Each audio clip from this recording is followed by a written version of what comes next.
Hey guys, welcome to the study with Mayank. मैं हूं आपका मयांक और आज ला रहा हूं मैं आपके लिए कक्षा 6 के लिए इतिहास की पाठ्यपुस्तक हमारे अतीत भाग 1। आज इसी क्रम में आपका यहां पर अध्याय 4 है। यहां पर हम आरंभिक नगरों के बारे में इससे संबंधित प्रश्नों को देखेंगे। देखिए, आज का चैप्टर आपके लिए मोस्ट इंपॉर्टेंट है।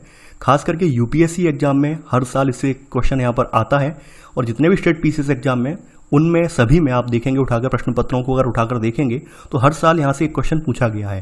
तो आपको ये चैप्टर यहाँ पर आपको सिंसियरली यहाँ पे कवर करना है। मैंने यहाँ पर पूरी कोशिश की है कि यहाँ पर बारीकी से इस चैप्टर से संबंधित जो भी प्रश्न बन सकते थे वो मैंने यहाँ पर बनाए हैं। तो आई होप आपको ये समझ में आएगा। तो चलिए स्टार्ट करते हैं आज का वीडियो। देखिए, आज का पहला प्रश्न है आपका, भारतीय उपमहाद्वीप में खोजे गए सैंधव सभ्यता के आरंभिक नगरों के संदर्भ में निम्नलिखित कथनों पर विचार कीजिए। यहाँ पर पूछा गया है कौन सा कथन यहाँ पर असत्य है, यानी गलत कौन सा है। पहला है, सिंधु सभ्यता के नगरों का निर्माण लगभग 5700 साल पहले हुआ था। सेकंड, सिंधु सभ्यता के खंडहर नगरों में हड़प्पा पुरास्थल की खोज सबसे पहले हुई थी। थर्ड है, सर जॉन मार्शल के दिशा निर्देश में राखलदास बनर्जी द्वारा सिंधु घाटी सभ्यता के स्थल हड़प्पा की खोज 1922 में की गई। देखिए, बात करें सैंधव सभ्यता की तो यहाँ पर एक व्यक्ति हुए थे चार्ल्स मैनन। तो चार्ल्स मैनन ने 1826 में यहाँ पर एक सभ्यता की खोज कर ली थी, यानी इस सभ्यता की खोज कर ली थी उस समय 1826 में। हालांकि उसका जो वर्णन इन्होंने किया है वो 1842 में इनकी जो किताब प्रकाशित हुई है उसमें इन्होंने वर्णन किया है कि यहाँ पर पर्टिकुलर इस क्षेत्र में कोई सभ्यता रही है। उसमें इन्होंने जिक्र किया है कि यहाँ पर इन्होंने इसकी खोज जो है सभ्यता की 1826 में ही कर ली है। लेकिन यहाँ पर दिक्कत ये थी कि उस समय इसका कोई उत्खनन कार्य नहीं हुआ था। इसको मतलब कह सकते हैं खुदाई करके नहीं देखा गया था कि यहाँ पर वास्तव में है या नहीं है, लेकिन उन्होंने इसका जिक्र पहले ही कर दिया था। बाद में आते आते यहाँ पर आप देखेंगे, यानी कि ये साल था आपका 1921 में यहाँ पर सर जॉन मार्शल जो कि आपके भारतीय पुरातत्व सर्वेक्षण के यहाँ पे अध्यक्ष थे, तो उनके नेतृत्व में यहाँ पर एक व्यक्ति हुए हैं डॉक्टर दयाराम साहनी। ये आपके भारतीय पुरातत्ववेत्ता हैं, इनका नाम आपने सुना होगा। तो दयाराम साहनी जी ने यहाँ पर उत्खनन कार्य करवाया, तो तब यहाँ पर आपके हड़प्पा नगर का पता चला। तो अगर बात करें सैंधव सभ्यता के नगरों की तो यहाँ पर जितने भी पुरातत्वविद हैं या जितने वैज्ञानिक हैं उनके अनुमान के अनुसार ये सभ्यता जो है लगभग आज से 4700 साल पुरानी है, ना कि 5700 साल पुरानी। तो यहाँ पर पहला वाला कथन असत्य हो जाएगा। सेकंड वाला कथन है, सिंधु सभ्यता के खंडहर नगरों में हड़प्पा पुरास्थल की खोज सबसे पहले हुई थी। ये बिल्कुल सही बात है, यानी कि हड़प्पा पुरास्थल की खोज सबसे पहले हुई थी। लगभग 80 वर्ष पूर्व पुरातत्वविदों ने इस स्थान को यहाँ पर ढूंढा था, लेकिन अगर देखा जाए तो इस स्थल की खोज सबसे पहले हुई थी, तो इसी वजह से इसका नाम पूरा हड़प्पा सभ्यता पड़ गया। इसके बाद जो भी स्थल खोजे गए हैं उनको हड़प्पा स्थल के नाम से भी जाना गया है, ये आप जानते होंगे। तीसरे कथन की बात की जाए तो मैंने आपको बता दिया है, सर जॉन मार्शल जो थे उस समय भारतीय पुरातत्व सर्वेक्षण विभाग के तत्कालीन अध्यक्ष थे और इनके नेतृत्व में ये पूरी खुदाई हुई थी। और यहाँ पर ये राखलदास बनर्जी नहीं है, राखलदास बनर्जी ने तो मोहनजोदड़ो की खोज की है 1922 में। हड़प्पा की खोज तो आपकी यहाँ पर 1921 में की गई है। किसने? डॉक्टर दयाराम साहनी ने की है, क्योंकि नेतृत्वकर्ता कौन थे यहाँ पर? सर जॉन मार्शल थे और खोज यानी खुदाई करने वाले कौन थे? डॉक्टर दयाराम साहनी थे। यहाँ थर्ड कथन यहाँ पर असत्य हो जाएगा। यहाँ पर केवल सेकंड कथन ही सही है। पूछा गया है कौन कौन से कथन असत्य हैं। पहला और तीसरा कथन असत्य है, तो आंसर है सी, केवल 1 और 3। क्वेश्चन नंबर सेकंड है आपका, हड़प्पा सभ्यता के नगरों की निर्माण संरचना के संदर्भ में निम्नलिखित कथनों पर विचार कीजिए। पूछा गया है कौन से कथन यहाँ पर सत्य है, यानी कि यहाँ हड़प्पा सभ्यता के जो नगर हैं उनकी निर्माण संरचना के बारे में यहाँ पर डिस्कस करना है। पहला है, इन नगरों में से कई को 2 या उससे ज्यादा हिस्सों में विभाजित किया गया था। सेकंड, प्राय पूर्वी भाग छोटा था लेकिन ऊंचाई पर बना था और पश्चिमी हिस्सा बड़ा लेकिन यह निचले इलाके में था। थर्ड, ऊंचाई वाले भाग को पुरातत्वविदों ने नगर दुर्ग और निचले हिस्से को निचला नगर कहा है। चौथा, इसके दोनों हिस्सों की चहारदीवारियां कच्ची ईंटों की बनाई गई थी। देखिए, अगर हम यहाँ की बात कर लें, यानी इस नगर की बात कर लें और यहाँ के भवनों की या यहाँ पर जो भी यहाँ नगर बसाए गए थे उनकी बात कर लें, तो इनको मोस्टली 2 हिस्सों में बांटा गया है। एक ऐसा नगर ऐसा है इन्हीं में से, हड़प्पा सभ्यता के नगरों में एक नगर का नाम है धौलावीरा, उसको 3 हिस्सों में डिवाइड किया गया है। वैसे तो ये सारे नगर 2 हिस्सों में डिवाइड है, तो यहाँ पहला वाला कथन बिल्कुल सही है। बात करें यहाँ पर इन नगरों की खास विशेषता की, तो यहाँ पर इन नगरों का जो यहाँ लिखा हुआ है पूर्वी भाग नहीं है बल्कि पश्चिमी भाग जो है वो छोटा होता था और ये ऊंचाई पर बनाया हुआ होता था। वहीं पूर्वी भाग जो होता था वो काफी बड़ा होता था और ये निचले हिस्से पर बनाया गया था। देखिए यहाँ पर ऐसा माना जाता है, पुरातत्वविद ये कहते हैं कि पश्चिमी भाग पर यहाँ पर शासक वगैरह रहते होंगे, यानी राजा वगैरह यहाँ पर रहते होंगे जो नगरों की भवन निर्माण योजना वगैरह बनाते होंगे। वहीं पूर्वी हिस्से में यहाँ पर आम जनता रहा करती होगी, यानी आम नागरिक जन या प्रजाजन यहाँ पर रहा करते होंगे। तो सेकंड वाला कथन असत्य हो जाएगा क्योंकि यहाँ पर उल्टा लिखा हुआ है। तीसरी बात करें, यहाँ पर ऊंचाई वाले भाग को पुरातत्वविदों ने नगर दुर्ग और निचले हिस्से को निचला नगर कहा है। ये बिल्कुल सही बात है कि ऊंचाई वाला हिस्सा है, यानी ऊंचाई वाला भाई शासक वाला जो भाग है पश्चिमी भाग, उसको नगर दुर्ग कहा गया है, और निचले हिस्से को यानी पूर्वी भाग को यहाँ पर आम जनता रह रही है उसको निचला नगर कहा है। चौथा यहाँ पर कथन है कि इन दोनों हिस्सों की चार दीवारियां कच्ची ईंटों की बनाई गई थी। देखिए हड़प्पा सभ्यता की सबसे खास बात यही है कि यहाँ पर जो यहाँ के लोग थे वो पक्की ईंटें बनाते थे, यानी कि वो ईंटों को पकाने की कला अच्छे से जानते थे। और जो ईंटें हैं वो आज की तरह की ईंटें हैं, जैसे आज की ईंटों का जो रेशियो होता है 4:3:1 का रेशियो होता है ईंटों का, तो वही इसी अनुपात की बनी हुई ईंटें हैं। तो यहाँ पर ये चौथा वाला कथन गलत हो जाएगा कि कच्ची ईंटों का दीवार बनाई गई थी। नहीं, कच्ची ईंटों की नहीं थी, बल्कि पक्की ईंटों की दीवार बनाई गई थी। और दीवारें यानी कि ईंटें इतनी अच्छी थी कि हजारों साल बाद भी आज भी उनकी दीवारें खड़ी हुई हैं, चाहे आप देख सकते हैं यूट्यूब पर देख सकते हैं या खुद जाकर भी देख सकते हैं। ठीक है, तो यहाँ पर दीवार बनाने के लिए ईंटों की चिनाई इस तरह से कर देते हैं कि दीवारें ये खुद बहुत ज़्यादा मजबूत रहें, तो इस तरह से इसकी यहाँ पर चिनाई की गई थी। यहाँ पर पूछा गया है कौन कौन से कथन सत्य हैं आपके, केवल पहला और तीसरा कथन सत्य है, तो आंसर है आपका ए, केवल 1 और 3। क्वेश्चन नंबर 3 है आपका, सिंधु घाटी सभ्यता के एक नगर में खास तालाब बनाया गया था जिसे पुरातत्वविदों द्वारा महान स्नानागार कहा गया, यानी ग्रेट बाथ इसे कहा गया। इस स्नानागार की विशेषताओं के संदर्भ में निम्नलिखित में से कौन सा कथन आपका सही नहीं है, यानी कि ये पूछा गया है कि यहाँ पर ये कौन सा कथन यहाँ पर गलत है। देखिए अगर पहला कथन है यहाँ पर, यह तालाब मोहनजोदड़ो शहर के निचले नगर में बनाया गया था। सेकंड, इस तालाब को बनाने में ईंट और प्लास्टर का इस्तेमाल किया गया था और पानी के रिसाव को रोकने के लिए चारकोल की परत भी चढ़ाई गई थी। थर्ड, इसमें दोनों तरफ से उतरने के लिए सीढ़ियां बनाई गई थी और चारों ओर कमरे बनाए गए थे। चौथा, इसमें पानी भरने के लिए सिंधु नदी से छोटी नहरें निकाली गई थी। ये देखिए, पहले तो हम इसके बारे में जान लेते हैं। देखिए हड़प्पा नगर के बारे में कुछ चीज़ एक मिसिंग रह गई थी, वो भी मैं बता देता हूँ। हड़प्पा जो है अभी पाकिस्तान का एक जिला है, माउंट गोमरी नाम का एक जिला है, वहाँ पर स्थित है। यानी कि मैं नाम लिख दे रहा हूँ, हड़प्पा जो अभी है वर्तमान में पाकिस्तान में स्थित है और पाकिस्तान में एक जिला है, इसका नाम है माउंट गोमरी। तो माउंट गोमरी जिले में ये स्थित है। ठीक है, वहीं आपका अगर मोहनजोदड़ो की बात करें तो ये भी पाकिस्तान में स्थित है और पाकिस्तान में ये जो जिला पड़ता है इसका नाम है लरकाना। नाम आप लिख लीजिए, नहीं जानते हो तो ये लरकाना एक जिला पड़ता है पाकिस्तान में, पाकिस्तान के सिंध प्रांत में पड़ता है लरकाना जिला। तो वहां पर आपका मोहनजोदड़ो स्थित है। देखिए नाम कई बार पूछ लिए जाते हैं, इसलिए मैंने यहाँ पर जिक्र कर दिया है। तो यहाँ पर इसके बारे में अगर मोहनजोदड़ो की बात करें तो मोहनजोदड़ो का उत्खनन मैंने जैसा कि अभी बता दिया था 1922 में किया गया है, 1922 में किया गया है। और ये जो उत्खनन हुआ है ये हुआ है राखलदास बनर्जी के द्वारा, यानी ये नाम भी आप याद रखना, ये राखलदास बनर्जी ने इसका उत्खनन किया है। ठीक है, मैं राखलदास लिख दे रहा हूँ, नाम आप समझ गए होंगे। तो बात करें मोहनजोदड़ो से जो हमें ग्रेट बाथ प्राप्त हुआ है, यानी कि महान स्नानागार प्राप्त हुआ है, उसके बारे में बात हो रही है। तो ये जो मोहनजोदड़ो में ये स्नानागार बनाया गया था, ये वहां पर वास्तव में आपके जो कह सकते हैं नगर दुर्ग में बनाया गया था, ना कि निचले नगर में। यानी नगर दुर्ग वही नगर दुर्ग जहां पर शासक रहा करते थे। तो पहला वाला कथन असत्य हो जाएगा। यह तालाब यानी कि इस तालाब को बनाने में यहाँ पर ईंट प्लास्टर इनका इस्तेमाल किया गया और प्लास्टर के ऊपर एक चारकोल की परत चढ़ाई गई थी ताकि कोई लीकेज ना हो। तो आप समझ सकते हैं ये लोग कितने आधुनिक लोग रहे होंगे। तो सेकंड वाला कथन भी सही है। तीसरा है, इसमें दोनों तरफ से उतरने के लिए सीढ़ियां बनाई गई थी और चारों ओर कमरे बनाए गए थे।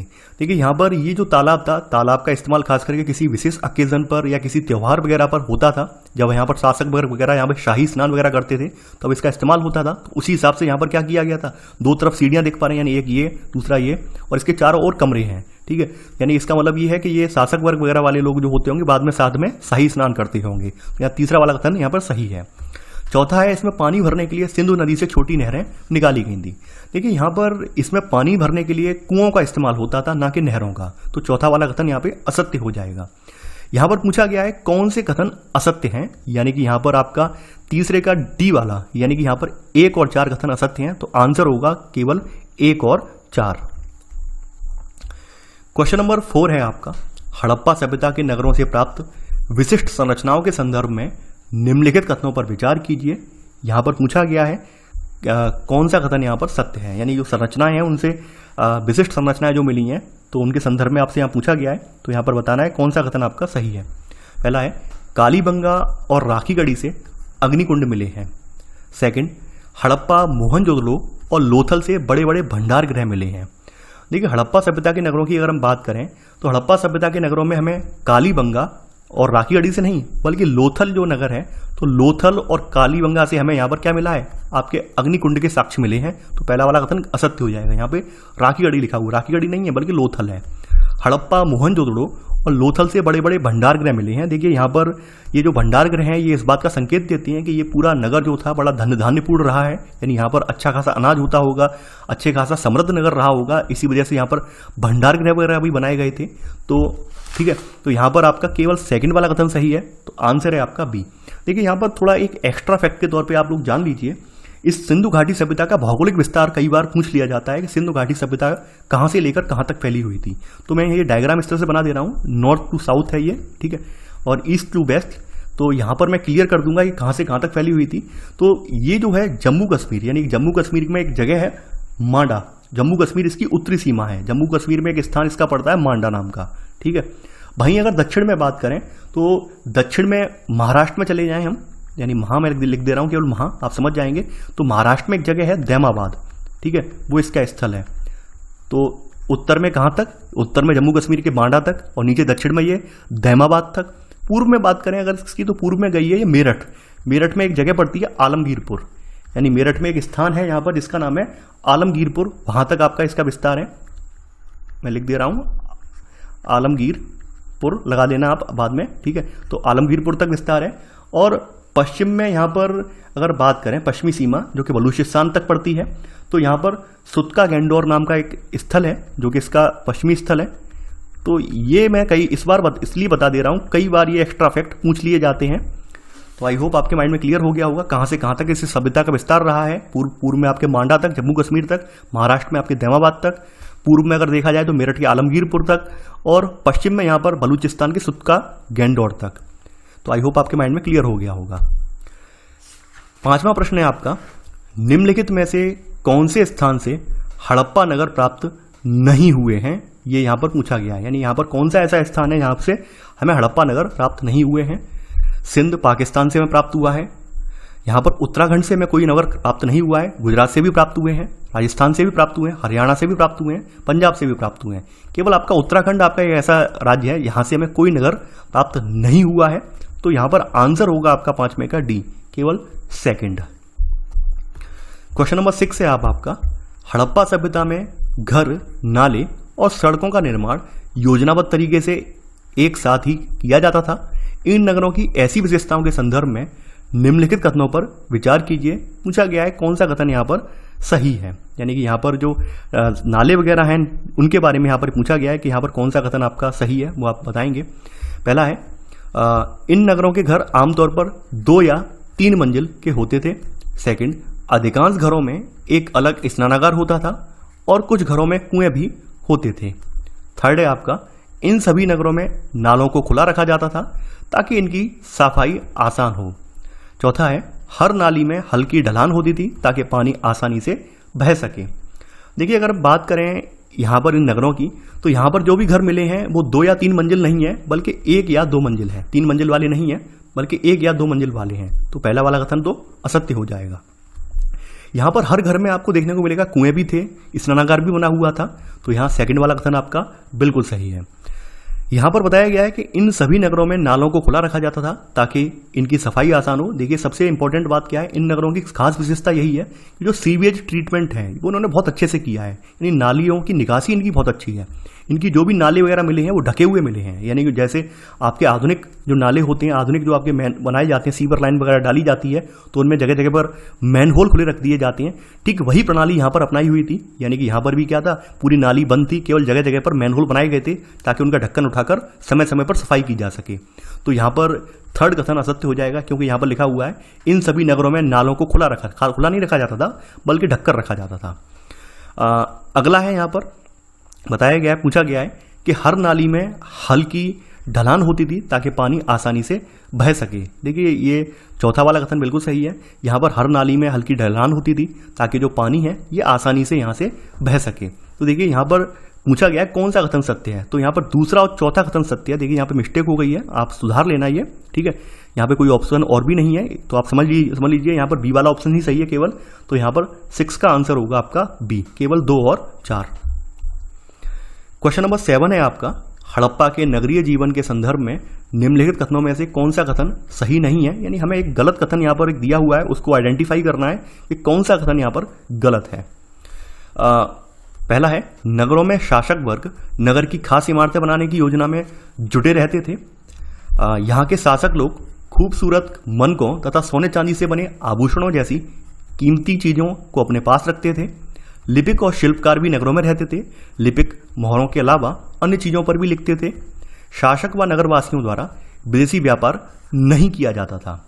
देखिए, अगर हम बात करें तो यहाँ पर जो नगर दुर्ग कहा जाता है, तो नगर दुर्ग में आपके यहाँ पे शासक रहते थे, जो कि खास करके आपकी इमारतें वगैरह, शहर कैसा होगा, शहर में पूरा जो गंदगी वगैरह का निपटान कैसा होगा, व्यवस्था कैसे बनाई जाएगी, वो सब इन्हीं में लगे रहते थे। तो यहाँ पहला वाला कथन बिल्कुल सही हो जाएगा। खास करके अगर देखा जाए तो यहाँ माना जाता है कि यहाँ के शासक बहुत वैभवशाली लोग थे और ये दूर दराज भी व्यापार करते थे, अपने यहाँ के नागरिकों को दूर दराज भेजा करते थे। दूर दराज के स्थानों से ये विभिन्न बहुमूल्य सामानों को भी मंगवाते थे। तो यहाँ के शासक लोग जो है खूबसूरत मनकों और सोने चांदी से बने आभूषणों और जैसी कीमती चीज़ों को अपने पास ये रखते थे। तो बी वाला कथन यहाँ सही है। इसमें देखिए, इस नगर में आपको लिपिक, शिल्पकार वगैरह ये सब देखने को मिलेंगे। और आप देखेंगे यहाँ पर जो भी प्राप्त उससे हमें मूर्ति वगैरह मिली है, यहाँ पर जो कांसे की मूर्ति मिली है या एक पत्थर की जो मूर्ति मिली है, तो आप उसकी जो यहाँ पर कह सकते हैं कलाकारी है, उसको देखकर आप अनुमान लगा सकते हैं कि यहाँ पर सब ये काम जो हुआ है वो प्रोफेशनल तरीके से हुआ है। यानी पूरा वो प्रोफेशनल तरीके से काम किया गया है। बिल्कुल ऐसे नहीं है कि पुरानी सभ्यता थी तो कोई काम नहीं होता था, नहीं, बिल्कुल प्रोफेशनल तरीके से जैसे आज के समय में होता है, ठीक वैसे ही वहाँ पर भी काम हुआ है। तो यहाँ पर थर्ड वाला कथन भी यहाँ पर सही है। यहाँ पे कहा गया है शासक व नगरवासियों द्वारा विदेशी व्यापार नहीं किया जाता था। देखिए, यहाँ पर ये वाला कथन बिल्कुल असत्य है, क्योंकि आपको मैंने पहले ही बता दिया था कि शासक लोगों को भेजकर दूर दूर से धातु, बहुमूल्य पत्थर और अन्य उपयोगी चीजें मंगवाते थे। तो ऑब्वियस सी बात है, बाहर से व्यापार होता था। तो यहाँ डी वाला कथन असत्य है। तो आंसर होगा आपका डी, 7वें का यहाँ पर आंसर है डी। क्वेश्चन नंबर 8 है आपका, हड़प्पा से प्राप्त बाट और मनकों के संदर्भ में निम्नलिखित कथनों पर विचार कीजिए। कौन सा कथन सही है? बाट का मतलब तो आप जानते ही होंगे, वही जो जिससे तौलते हैं, कोई चीज़ें हम तौलते हैं नहीं, यानी आप सब्जी वगैरह लेकर आते हैं तो आपके बाट वगैरह जो होते हैं वही बाट है। यहाँ पर बाटों को बनाने के लिए सामान्यतः चूना पत्थर का प्रयोग किया गया था। सेकंड, मनकों के निर्माण में कार्निलियन पत्थरों का प्रयोग हुआ था। देखिए, हड़प्पा सभ्यता से जो हमें बाट मिले हैं या ये जो मिले हैं जो आपके मनके वगैरह मिले हैं, तो उनकी बात की जाए तो बाट बनाने के लिए यहाँ पे चूना पत्थर का प्रयोग नहीं हुआ था, बल्कि एक पत्थर होता है चर्ट पत्थर। तो चर्ट पत्थर का यहाँ पे इस्तेमाल किया था इन्होंने, ठीक है, चर्ट पत्थर का इस्तेमाल किया गया था, न कि चूना पत्थर का। तो पहला वाला कथन असत्य हो जाएगा। बात करें मनकों की, तो यहाँ पर कार्निलियन जो पत्थर है, इनसे बनाए गए मनके यहाँ पर मिलते हैं। तो ये पत्थरों को तराश कर मनके बनाए जाते थे, इनके बीच में, इन पत्थरों के बीच में छेद करते थे, बाद में धागा डालकर उसकी माला बनाई जाती थी। तो यहाँ सेकंड वाला कथन बिल्कुल सही है। तो यहाँ पर आंसर होगा आपका 8वें का बी, केवल सेकंड वाला कथन सही है। क्वेश्चन नंबर 9 है आपका, निम्नलिखित में से किस हड़प्पीय स्थल से एक कढ़ाईदार वस्त्र पहने एक महत्वपूर्ण व्यक्ति की पत्थर से बनी मूर्ति प्राप्त हुई है? धौलावीरा, चन्हूदड़ो, मोहनजोदड़ो और कालीबंगा। देखिए, यहाँ पर ये जो मूर्ति आप देख रहे हैं, यानी मैंने इसीलिए मूर्ति का इमेज भी लगा दिया है, ये आपकी मोहनजोदड़ो से प्राप्त हुई एक महत्वपूर्ण मूर्ति है। तो आप इस मूर्ति को देख के अनुमान लगा सकते हैं, कह सकते हैं, बता सकते हैं कि वास्तव में ये मूर्ति किसी अनभिज्ञ आदमी ने नहीं बनाई है, बल्कि एक प्रोफेशनल व्यक्ति के द्वारा तैयार की गई है। यानी यहाँ पर जो भी शिल्पकार रहा करते होंगे वो बहुत ही ज़्यादा कह सकते हैं एक्सपर्ट रहे होंगे उस समय। तो यहाँ 9वें का आंसर होगा सी। क्वेश्चन नंबर 10 है आपका, यहाँ पर 10वां प्रश्न है आपका, हड़प्पीय नगर शिल्प के संदर्भ में निम्नलिखित कथनों पर विचार कीजिए। यहां पूछा गया है कौन सा कथन आपका असत्य है, यानी हड़प्पीय नगर शिल्प के बारे में पूछा गया है कौन सा कथन यहां पर गलत है। पहला है, सोने और चांदी से गहने और बर्तन बनाए जाते थे। सेकंड, तांबे और कांसे से केवल औजार और हथियार बनाए जाते थे। थर्ड है, मोहरें बनाने के लिए पत्थरों का प्रयोग किया जाता था। चौथा है आपका, हड़प्पा सभ्यता के लोग लाल रंग से डिजाइन किए हुए खूबसूरत काली मिट्टी के बर्तन बनाते थे।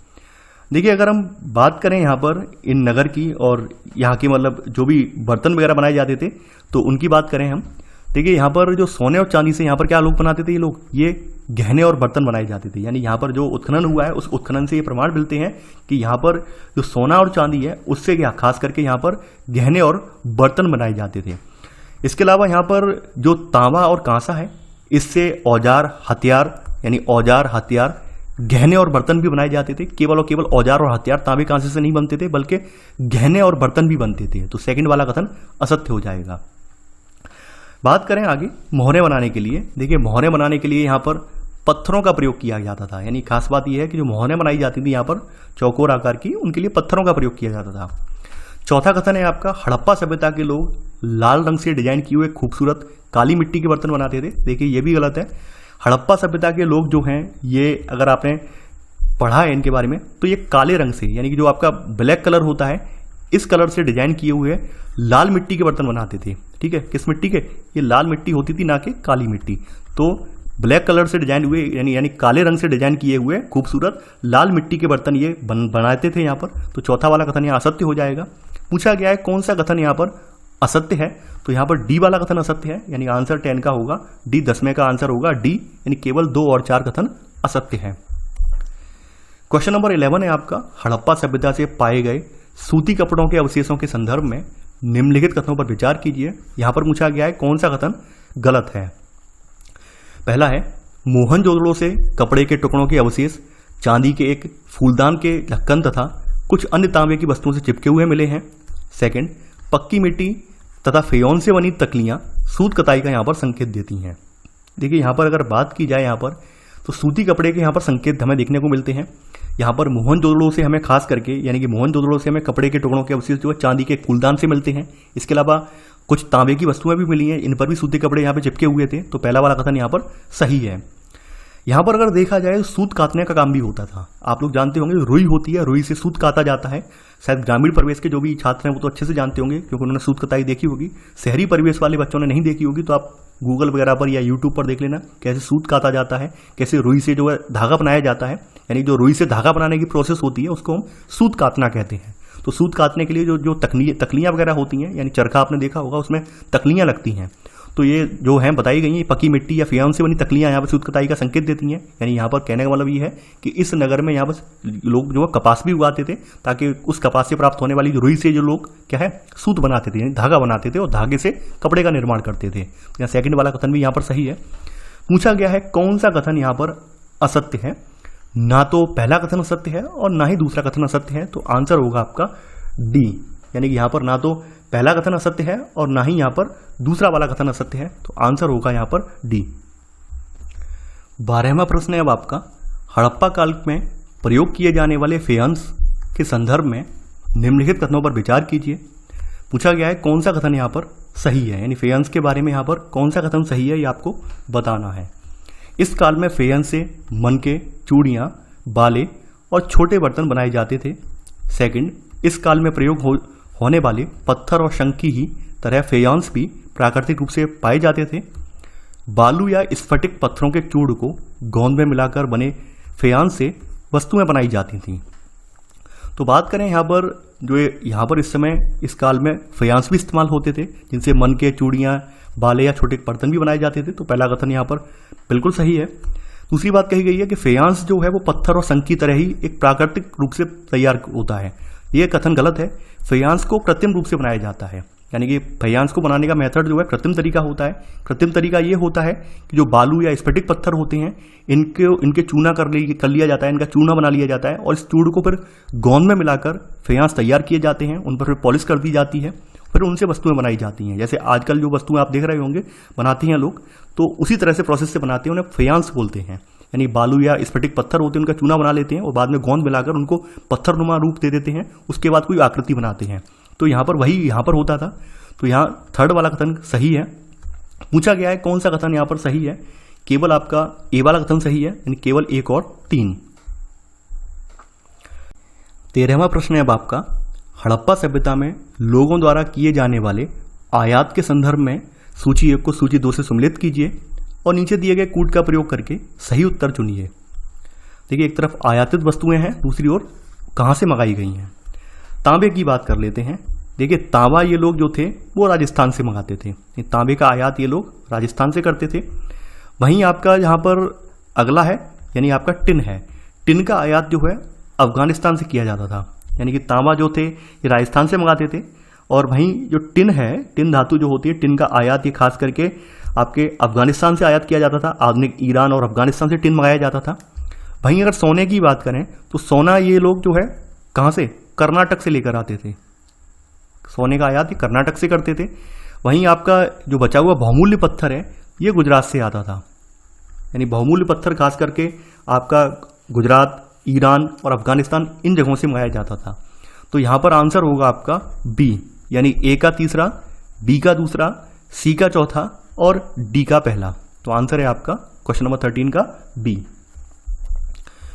14वां प्रश्न है अब आपका, यहाँ पर है हड़प्पा काल के नगरीय और ग्रामीण जीवन के संदर्भ में निम्नलिखित कथनों पर विचार कीजिए। पूछा गया है कौन सा कथन यहाँ पर असत्य है। देखिए कभी भी आप लोग कंफ्यूज मत हो जाना कि हड़प्पा सभ्यता केवल नगरीय सभ्यता थी। नगरीय सभ्यता नहीं थी, इसके गांव भी थे। हड़प्पा सभ्यता में गांव भी थे, यानी सिंधु घाटी सभ्यता में गांव भी हुआ करते थे। ऐसा नहीं है केवल नगर नगर ही थे, नहीं, गांव भी हुआ करते थे। तो आप कंफ्यूज मत हो जाना कभी। पहला है लोग नगरों के अलावा गांव में भी रहते थे। सेकंड, नगरों में रहने वाले शासक अपना खाद्यान्न उगाते थे। थर्ड, हड़प्पा के लोग गेहूं, जौ, दालें, मटर, धान, तिल और सरसों उगाते थे।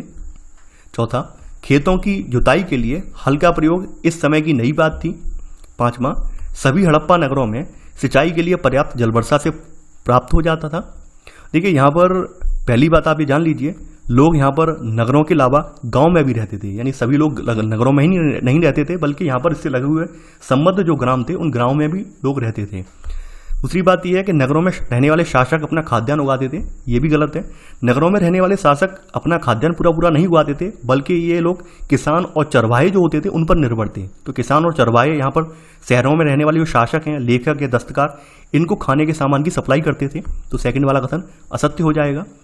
यहाँ पर पौधों के जो अवशेष मिले हैं उनसे पता चलता है कि हड़प्पा के लोग जो हैं गेहूं, जौ, दाल, धान, तिल, सरसों ये सब उगाते थे। तो थर्ड वाला कथन बिल्कुल सही है।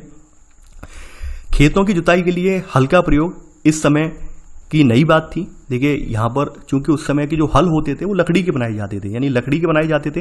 हालांकि यहाँ पर हल जो है हमें हल के अवशेष नहीं मिले हैं, लेकिन हल नुमा हमें खिलौना मिला है।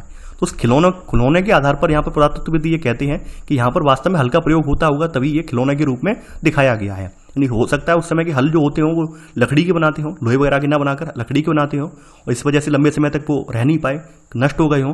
तो यहाँ पर हल होते थे। तो खेतों की जुताई के लिए हल का प्रयोग इस समय के लिए नई बात थी। तो चौथा वाला कथन यहाँ पर सही है। आगे बढ़ते हैं। यहाँ पर पांचवा है सभी हड़प्पा नगरों में सिंचाई के लिए पर्याप्त जल वर्षा से प्राप्त हो जाता था। देखिए चूंकि हड़प्पा नगरों का अगर आप अध्ययन करेंगे तो हड़प्पा नगर आप देखेंगे यहाँ पर सूखे वाले इलाके में है। यहाँ पर सिंधु नदी की जो सहायक नदियां या सिंधु नदी तंत्र है वही इस प्रदेश को सिंचित करता है। कई बार क्या है यहाँ पर सूखे का भी सामना करना पड़ता है, वर्षा जो है यहाँ पर बहुत ज़्यादा होती नहीं है। तो यहाँ पांचवा कथन असत्य हो जाएगा, यानी कि पर्याप्त जल वर्षा से प्राप्त नहीं होता था, बल्कि इन्होंने अपने नहर वगैरह बना रखी थी, पूरा तंत्र स्थापित कर रखा था ताकि जल की कमी ना होने पाए। यहाँ पर दूसरा और पांचवा कथन असत्य है। पूछा यही गया है कौन सा कथन असत्य है, तो केवल 2 और 5 आंसर होगा आपका 14वें का सी। 15वां है आपका सूची 1 को सूची 2 से यहाँ पर फिर सम्मिलित करना है और नीचे दिए गए कूट की सहायता से आपको जो है यहाँ पर सही आंसर यहाँ पे चूज करना है कौन सा है। यानी एक हड़प्पा संस्कृत की बस्तियां हैं, दूसरी ओर ये नदियां जिस पर ये अवस्थित हैं। तो 1 बाई 1 करके हम देखते हैं। देखिए हड़प्पा जो नगर है वो रावी नदी के बाएं तट पर स्थित है। ठीक है, हड़प्पा जो है रावी नदी के बाएं तट पर स्थित है। वहीं अगर बात की जाए मोहनजोदड़ो की, तो मोहनजोदड़ो जो है सिंधु के दाएं तट पर स्थित है। अभी हम आपको दायां बायां ये सब क्लियर करवा देंगे कि कैसे हमें दायां और बायां देखना है नदियों का, ये भी मैं बता दूंगा आपको। बात करते हैं यहाँ पर आपके कालीबंगा की। देखिए कालीबंगा आपका जो है ये घग्गर नदी के किनारे है। मैं दूसरा पेन ले लेता हूँ। यहाँ पर कालीबंगा आपका जो है घग्गर नदी के किनारे है। लोथल जो है आपका ये साबरमती की एक सहायक नदी है, भोगवा, तो भोगवा के किनारे है। नहीं, लोथल जो है ये सहायक नदी है साबरमती की, भोगवा उसके किनारे है। तो यहाँ पर आपका 15वें का आंसर होगा ए का तीसरा, बी का पहला, ठीक है, सी का चौथा और डी का दूसरा। तो आंसर होगा आपका सी, 3 1 4 2। 16वां प्रश्न है आपका अब आपका हड़प्पा कालीन लोगों के आखेटक और पशुपालक जीवन के संदर्भ में निम्नलिखित कथनों पर विचार कीजिए। पूछा गया है कौन सा कथन असत्य है। देखिए ऐसा इसका ये मतलब नहीं है कि हड़प्पा के लोग बहुत ज़्यादा नगरीकृत थे, आधुनिक नगरीकृत सभ्यता थी, तो ये लोग आखेटक नहीं करते होंगे, यानी कि शिकार वगैरह नहीं करते होंगे, पशुपालन नहीं करते होंगे, ऐसा बिल्कुल भी नहीं है। ये सारे काम करते थे। हड़प्पा के लोग जो है बताया गया है गाय, भैंस, भेड़ और बकरियां पालते थे। इनकी बस्तियों के आसपास तालाब और चरागाह होते थे। ये लोग बेर जैसे फलों को इकट्ठा करते थे, मछलियां पकड़ते थे और हिरण जैसे जानवरों का शिकार भी करते थे। तो देखिए यहाँ पर जो भी अवशेष मिले हैं उन अवशेषों से ये पुष्टि हो गई है कि हड़प्पा के जो लोग हैं वो आपके गाय, भैंस, भेड़, बकरियां ये सब कुछ पालते थे। क्योंकि यहाँ पर ये क्षेत्र, इसमें वर्षा जल का अभाव होता है, यहाँ पे वर्षा प्रॉपर रूप से होती नहीं थी, तो इन लोगों ने प्रॉपर तरीके से नहर वगैरह बना के, तालाब वगैरह बनाए हुए थे अपने आसपास, ताकि जो पानी इनके जानवरों को मिल सके। तो इनकी बस्तियों के आसपास तालाब और चरागाह होते थे, खास करके इन जानवरों को पालने के लिए। इसके अलावा ये लोग बेर जैसे फलों को इकट्ठा करते थे, मछलियां पकड़ते थे, खास करके हिरण जैसे जानवरों का शिकार भी करते थे। यानी ये सब काम करते थे, ऐसा नहीं था कि शिकार वगैरह नहीं करते, शिकार भी करते थे ये। तीसरा वाला कथन भी यहाँ पर सही है। पूछा गया है कौन सा कथन असत्य है। इन तीनों में से कोई कथन असत्य नहीं है, तो आंसर होगा डी, 16वें का डी। क्वेश्चन नंबर 17 है, 17वां प्रश्न है आपका। भारत के गुजरात में अवस्थित हड़प्पाकालीन नगर धौलावीरा के संदर्भ में निम्नलिखित कथनों पर विचार कीजिए।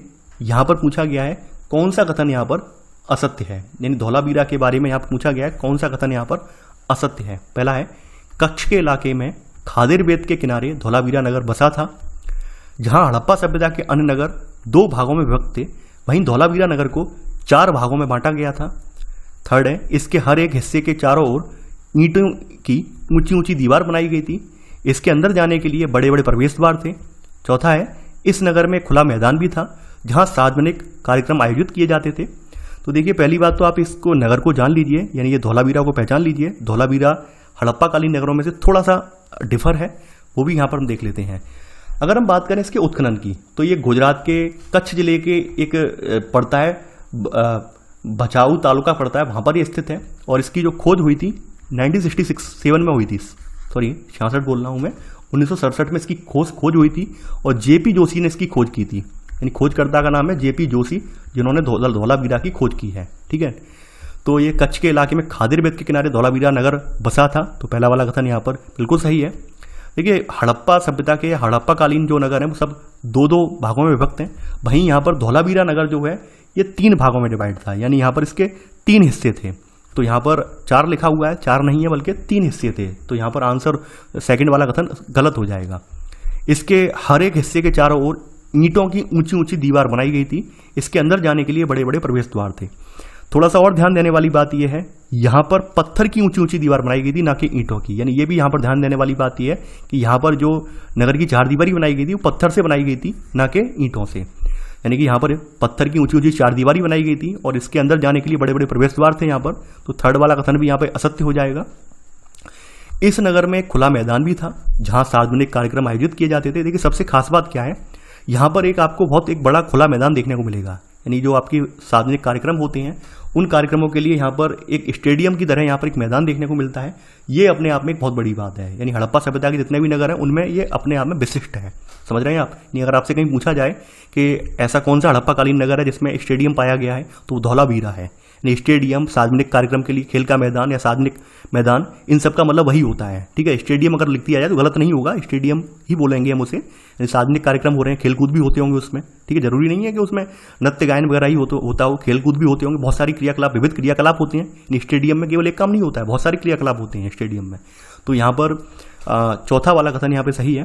पूछा गया है कौन सा कथन असत्य है। केवल 2 और 3 कथन असत्य हैं। तो आंसर है आपका बी, केवल 2 और 3। 17वें का आंसर होगा बी।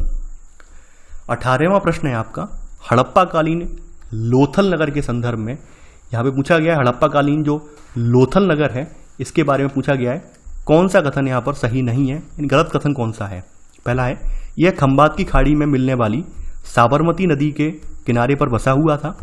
सेकंड, यहाँ एक बंदरगाह था जहाँ समुद्र के रास्ते आने वाले जहाज़ों के रुकने के लिए तालाब बनाया गया था। यहाँ एक भंडार गृह भी था जिससे कई मोहरें और मुद्रांकन मिले हैं। यहाँ से एक इमारत मिली है जहाँ मनके बनाने का काम होता था। देखिए, अगर हम बात करें आपके लोथल की, तो लोथल में हमें एक ऐसा स्थान प्राप्त हुआ है, ऐसा भवन प्राप्त हुआ है जहाँ से मनके बनाने का काम भी होता था। यहाँ पे पत्थर के टुकड़े, अधबने मनके बनाने वाले उपकरण, ये सब चीज़ें यहाँ पर हमें मिली हैं। तो पहला वाला डी वाला कथन यहाँ सही है। इसके अलावा भंडार गृह भी हमें यहाँ पर देखने को मिला है, जहाँ पर हमें जो भी सामान है उसके अवशेष मिले हैं। खास करके कई मोहरें वगैरह मिली हैं, मुद्रांकन मिले हैं। मुद्रांकन वगैरह मतलब गीली मिट्टी पर दबाने से उनकी जो छाप बनती है किसी चीज़ पर, मुद्रांकन बोलते हैं, वो भी देखने को मिला है। सबसे विशिष्ट बात यह है कि हड़प्पा सभ्यता के जो नगर हैं उन नगरों में आपका जो भी बंदरगाह है वो यहाँ पर पाया गया है, यानी कि समुद्री व्यापार जो होता था वो लोथल से होता था। हड़प्पा सभ्यता के नगरों का जो भी समुद्री व्यापार होता था वो लोथल से होता था। तो यहाँ बी वाला कथन सही है। अगर बात करें यहाँ पर इस नगर की, तो ये नगर जो मैंने पहले ही बताया था साबरमती नदी की एक सहायक नदी है जिसका नाम है भोगवा। तो भोगवा नदी के किनारे बसा हुआ नगर है। तो यहाँ पहला वाला कथन असत्य हो जाएगा, यानी कि ये भोगवा नदी के किनारे बसा हुआ है। अब देखिए इसकी खोज कब हुई थी लोथल की, 1955 में इसकी खोज हुई थी, 1955 में इसकी खोज हुई थी। और खोजकर्ता का नाम है डॉक्टर एसआर राव। मैं नाम लिख दे रहा हूँ यहाँ पर, डॉक्टर एसआर राव ने इसकी जो है खोज की थी। देखिए मैं ये नाम इसलिए दे रहा हूँ क्योंकि ये इससे प्रश्न पूछे जाते हैं कब कब खोज हुई है इसकी। 1955 में इसकी खोज हुई है और ये हड़प्पा सभ्यता का, यानी हड़प्पा जो घाटी है उसका एक प्रमुख बंदरगाह था और यहाँ से पश्चिमी एशिया से व्यापार का ये प्रमुख स्थल भी था उस समय। ठीक है, तो यहाँ पर आपका कथन कौन सा गलत है, ए वाला कथन गलत है। क्वेश्चन नंबर 19वां है आपका, हड़प्पा कालीन मुद्रा यानी कि जिसे मोहर कहते हैं और मोहरबंदी के संदर्भ में निम्नलिखित कथनों पर विचार कीजिए। पूछा गया है कौन सा कथन यहाँ पर सही है। सही है, पहला है मोहर का प्रयोग सामान से भरे उन डिब्बों या थैलों को चिन्हित करने के लिए किया जाता था जिन्हें एक जगह से दूसरी जगह भेजा जाता था। सेकंड, थैले को बंद करने के बाद उनके मुहानों पर गीली मिट्टी पोतकर मोहर लगाई जाती थी। इस मोहर की छाप को मोहरबंदी कहते हैं। देखिए यहाँ पर आप देखेंगे हड़प्पा सभ्यता में पूरा काम जैसे आज आधुनिक तरीके से होता है कि बिल्कुल सील बंद होता है। कोई चीज़ अगर सील टूटी हुई होगी तो समझ लेना कि किसी ने पहले छेड़छाड़ कर दी है। वो लोग भी बहुत एडवांस थे, आप समझ सकते हैं इतने एडवांस लोग थे कि उनके जो भी बॉक्स वगैरह जाते थे, जिस डिब्बे में सामान रखा जाता था उन पर वो मोहर लगाते थे, चिन्हित करते थे कि हाँ वास्तव में इस बॉक्स के साथ किसी ने कोई छेड़छाड़ नहीं की है। तो मोहर का प्रयोग सामान से भरने उन डिब्बों या थैलों को चिन्हित करने के लिए किया जाता था जिनको हम एक स्थान से दूसरे स्थान पर ये लोग भेजते थे। मोहरबंदी क्या होती है, वही होती है, यानी आपने देखा होगा हमने कोई गीली मिट्टी लगा दी, गीली मिट्टी पर कस के मोहर की दाब बना दी। अगर मान लीजिए मोहर की जो दाब है ये टूट जाती है तो ये माना जाएगा इस बॉक्स को किसी ने खोला है या किसी बोरे वगैरह को किसी ने खोला है। तो गीली मिट्टी पोतकर यहाँ पर जो मोहर की दाब लगाई जाती थी तो उसको मोहरबंदी कहते हैं। तो यहाँ पर इसका मतलब वही होता है। अगर मान लीजिए डैमेज हो जाती है तो मतलब ये है किसी ने बीच में ही डिब्बे से कुछ छेड़छाड़ की है। तो यहाँ पर दोनों ही कथन सही हैं, तो आंसर होगा आपका सी, 1 और 2 दोनों। 20वां प्रश्न है आपका, हड़प्पा सभ्यता के अंत के विषय में विभिन्न वैज्ञानिकों के विभिन्न तर्क हैं।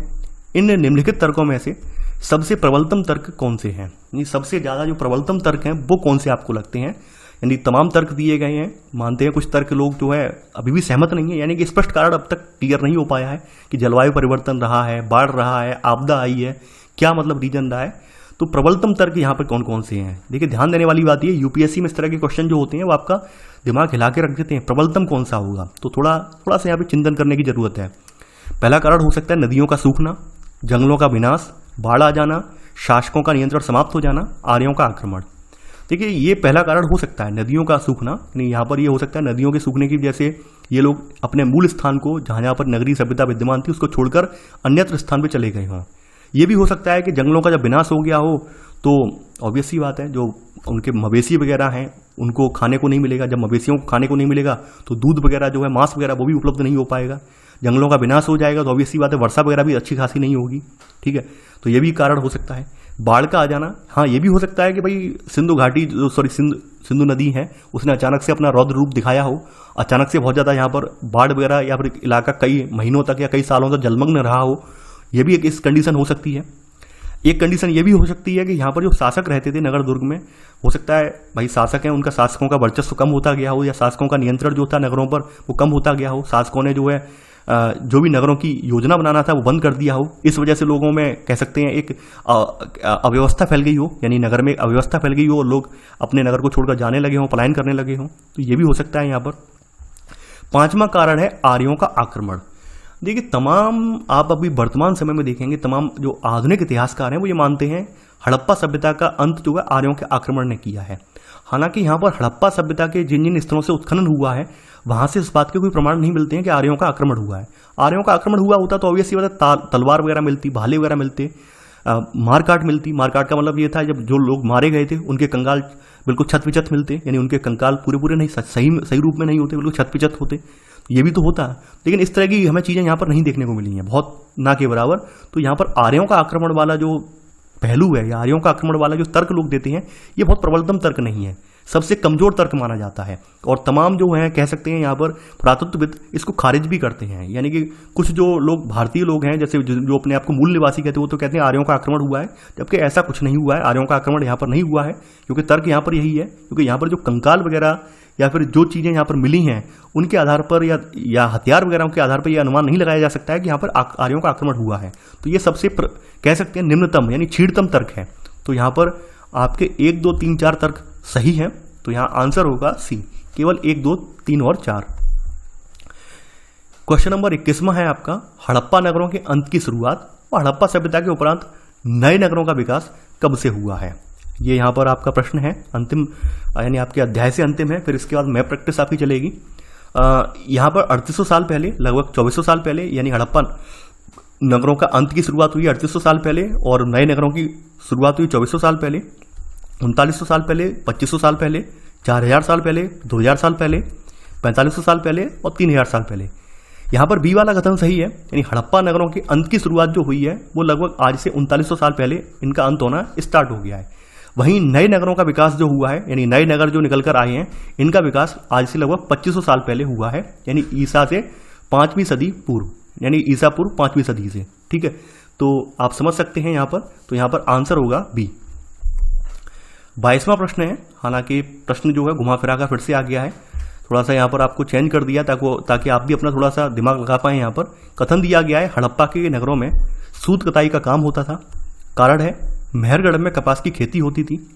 देखिए, अगर देखा जाए तो हड़प्पा के नगरों से हमें जो, जैसे हमने देखा था कि जो मेजबान मिला है वहाँ पर, यानी कि जो चांदी के बर्तन के ऊपर मेजबान मिला है, तांबे के जो भी बर्तन है, तांबे के जो सामान है, उन पर सूती कपड़े के हमें टुकड़े देखने को मिले हैं। तो यहाँ पर सूत कताई का काम होता था। तकलियाँ देखने को मिली हैं, यानी मिट्टी की पकी हुई तकलियाँ हैं, फेयांस की तकलियाँ हमें देखने को मिली हैं। तो ये बात क्यों तो कन्फर्म है कि हड़प्पा के नगरों में सूत कताई होती होगी। अगली बात कही गई है, मेहरगढ़ में कपास की खेती होती थी। देखिए, मेहरगढ़ में जो कपास की खेती के साक्ष्य मिले हैं वो 7000 साल पुराने हैं, यानी हड़प्पा से कई हजार साल पुराने हैं। तो मेहरगढ़ और इसका कोई दूर दूर तक संबंध नहीं है, यानी मेहरगढ़ इसका समकालीन नहीं है, लेकिन सही है। यानी यहाँ पर कथन भी सही है, कारण भी सही है, लेकिन हाँ यहाँ पे वही है, ए और आर दोनों सही है, यानी कथन और कारण दोनों सही है, लेकिन आर जो है यानी रीजन जो है वो ए का सही स्पष्टीकरण नहीं है। यानी समझ लीजिए, जो कारण दिया गया है वो कथन का सही स्पष्टीकरण नहीं है। तो यह आंसर होगा आपका सेकंड। अब देखिए, यहां पर फिर से आपके लिए मैं मैप प्रैक्टिस के क्वेश्चन लेकर आया हूं, और मैं आपसे बार बार कहता हूं, क्योंकि मैप प्रैक्टिस वाले क्वेश्चनों में मैं डायरेक्ट आंसर बताता हूं। फर्ज आपका ये बनता है, वीडियो को पॉज कीजिए, एक बार अपना दिमाग लगाइए खुद से, यानी कि खुद से कह सकते हैं गैस करके देखिए कि भाई हम कहां तक कितना सटीक बैठ पा रहे हैं, पहले आप वो कंफर्म कीजिए। तो यहाँ मानचित्र में अंकित स्थान 1, 2, 3, 4 तक सिंधु घाटी सभ्यता से संबंधित हैं। इन स्थानों का सही क्रम, इन स्थानों का सही क्रम क्या है वो हमें बताना है। देखिए, एक स्थान देख पा रहे हैं, पहला वाला, ठीक है, दूसरा देख पा रहे हैं, तीसरा देख पा रहे हैं, चौथा देख पा रहे हैं। मैंने आपसे अभी वादा किया था कि मैं आपको ये भी बताऊंगा कि कैसे ये पता करें कि कोई स्थान नदी के बाईं ओर है या दाईं ओर है। तो पहली बात ध्यान रखने की ये है कि हम सबसे पहले नदी का उद्गम स्थल जो है अपने माइंड में लेंगे कि नदी उद्गम कहाँ से हो रही है। मान लेते हैं नदी का उद्गम यहाँ से हो रहा है, ठीक है, ये नदी का उद्गम हो रहा है। अब मैं यहाँ पे डिफरेंट कलर का पेन इस्तेमाल कर रहा हूँ और यहाँ से नदी ऐसे करके निकल कर आ रही है, ठीक है, ये नदी निकल कर आ रही है। अब यहाँ पर आपका स्थान है कौन सा, लोथल है, ठीक है, यहाँ पर स्थान कौन सा है, लोथल। अब आप जब यहाँ से चलना स्टार्ट करेंगे इस तरह से, तो आप ये पाएंगे कि जो लोथल नगर है वो किसकी तरफ है, यानी जो रावी नदी है उसके बाईं तरफ पड़ रहा है, बाईं तरफ पड़ रहा है, ठीक है। तो हमेशा ध्यान रखना है, जब भी आपको नदी के किनारे के इस तरह के जो है स्थानों को चिन्हित करना है, दायां बायां है और आप कंफ्यूज हैं, तो अपने माइंड में सबसे पहले आपको क्या लेकर आना है, उद्गम स्थल लेकर आना है कि नदी उद्गमित कहाँ से हुई है। अगर हम नदी के उद्गम स्थल से हम खुद चलना स्टार्ट कर देते हैं, जब खुद चलते आएंगे नदी में, तो हम देखेंगे तो हम ये कौन सी तरफ पड़ेगा, हमारे कौन सी हाथ की तरफ पड़ेगा, तो आप पाएंगे ये लेफ्ट हैंड की तरफ ये पड़ेगा, यानी कि लोथल जो है आपका पहला वाला स्थान लोथल है। दूसरा वाला स्थान आपका जो है ये सिंधु नदी पड़ती है ये वाली, और ये सिंधु के दाईं तरफ है, सिंधु के दाईं तरफ है, ये आपका मोहनजोदड़ो है, ठीक है, सॉरी लोथल बोल गया मैं, पहला वाला हड़प्पा है, ठीक है, पहला वाला स्थान हड़प्पा है और दूसरा वाला जो है आपका मोहनजोदड़ो है। तीसरा वाला स्थान जो है आपका भोगवा नदी के, यानी साबरमती की सहायक नदी भोगवा नदी है, ये आपका लोथल है। चौथा जो है कालीबंगा, जो कि राजस्थान में पड़ता है, ये कालीबंगन है। तो यहाँ पर आंसर होगा आपका ए, यानी हड़प्पा, मोहनजोदड़ो, लोथल, कालीबंगन। अब आपका अगला मानचित्र है, यहाँ पर फिर से कुछ स्थान दिए गए हैं, इनको फिर से आपको चिन्हित करके बताना है कि यहाँ पर कौन सा स्थान यहाँ पर आपका पड़ेगा ये आपको बताना है। यहाँ पर देखिए यहाँ पर 1 2 3 4 स्थान दिए हुए हैं, फिर से आपको आइडेंटिफाई करना है। देखिए पहला वाला स्थान आपका जो है लोथल का है, यानी पहला वाला जो स्थान है वो लोथल का है। दूसरा वाला जो है आपका जो है ये धौलावीरा है, यानी कि ये जो स्थान है ये आपका धौलावीरा है। ठीक है, अगला वाला जो स्थान है सरकोटदा, ठीक है, या सुरकोटदा जैसे हम लिखते हैं, सरकोटदा या सुरकोटदा, तो ये अगला वाला स्थान सुरकोटदा का है। चौथा वाला स्थान जो है वो चनहूदड़ो का है। ठीक है, ये वाला स्थान जो है आपका जो चनहूदड़ो है, तो ये चनहूदड़ो का है। ठीक है, ये चनहूदड़ो का है। तो आप आंसर लगा लीजिए, लोथल धौलावीरा, लोथल धौलावीरा सुरकोटदा चनहूदड़ो, यानी कि यहाँ पे 24वें का आंसर होगा बी। 25वां आपका है, यानी कि यहाँ पर मानचित्र में अंकित स्थान 1 2 3 तथा 4 सिंधु घाटी सभ्यता से संबंधित है। यहाँ पे बताना है कौन सा स्थान किससे संबंधित है, वो आपको बताना है। यहाँ पर रावी वाला तो आपको पता ही होगा, हड़प्पा नगर है ये। ठीक है, ये पता ही है आपको, ये पता ही है। लोथल है, ये धौलावीरा है, सुरकोटदा है। ठीक है, ये आपका जो आपको अभी आपने जिक्र किया था चनहूदड़ो है ये। ठीक है, तो मैं बार बार रिपीट इसलिए कर रहा हूँ तो आपके माइंड में मेमोराइज फिर से हो जाए। अब यहाँ पर पहला स्थान यहाँ पर जो दिया गया है ये आपका जो है सोतका कोह है, यानी ये पहला वाला स्थान जो है सोतका कोह है। और ये वाला स्थान आपका मोहनजोदाड़ो है, यानी ये वाला स्थान जो है आपका मोहनजोदड़ो है। वहीं आपका तीसरे वाले स्थान की बात करें तो तीसरा वाला स्थान आपका जो है ये कालीबंगा है, यानी ये वाला स्थान आप देख पा रहे हैं ये कालीबंगा है। और चौथा वाला जो है ये राखीगढ़ी है। ठीक है, हरियाणा में पड़ता है जो ये राखीगढ़ी है। तो यहाँ पर आंसर होगा डी, यानी सोतका कोह, मोहनजोदड़ो, कालीबंगा और राखीगढ़ी। तो ये था हमारा आज का वीडियो। आई होप आपको ये वीडियो पसंद आया होगा। आप लोग वीडियो को लाइक शेयर करना बिल्कुल ना भूलें। देखिए मैं आप सभी से गुजारिश कर रहा हूँ, क्योंकि आपका यूपीएससी एग्जाम भी अब नज़दीक है, लगभग 2-2.5 महीने रह गए हैं प्रीलिम्स के, और आपका यूपीपीएससी एग्जाम वो भी आने वाला है। तो आप लोग अभी से वीडियो देखना स्टार्ट कर दें। मैं यहाँ पे पूरा भरसक प्रयास यही कर रहा हूँ कि आपके जो प्रश्न हैं वो आपके यूपीएससी स्टैंडर्ड के रहें और आप लोग प्रश्नों को हल कर रहे होंगे तो समझ में भी आ रहा होगा। अब जो पहले की तुलना में जो पहले आपकी शिकायतें थी कि सर पहले प्रश्न अच्छे नहीं थे, ऑडियो अच्छी नहीं थी, यानी आवाज़ अच्छी नहीं आ रही थी, स्क्रीन भी साफ नहीं थी, अब वो सारी समस्याएं मैंने आपकी दूर कर दी हैं। कोशिश मैं यही कर रहा हूं कि लगातार आप लोगों की जो डिमांड आ रही थी कि सर हिस्ट्री को हम मैप से कैसे अटैच करके पढ़ें, वो भी मैं यहाँ पर आपकी डिमांड को पूरा कर रहा हूँ। यानी आपको साथ के साथ बताता जा रहा हूँ कि हिस्ट्री को हमें मैप पर कैसे देखना है, स्थानों को कैसे चिन्हित करना है, वो भी मैं आपको साथ के साथ बताता जा रहा हूँ। तो आई होप आपको वीडियो पसंद आया होगा। वीडियो को ज़्यादा से ज़्यादा लाइक शेयर करें। तो चलिए आज के लिए बस इतना ही। Thanks for watching. जय हिंद।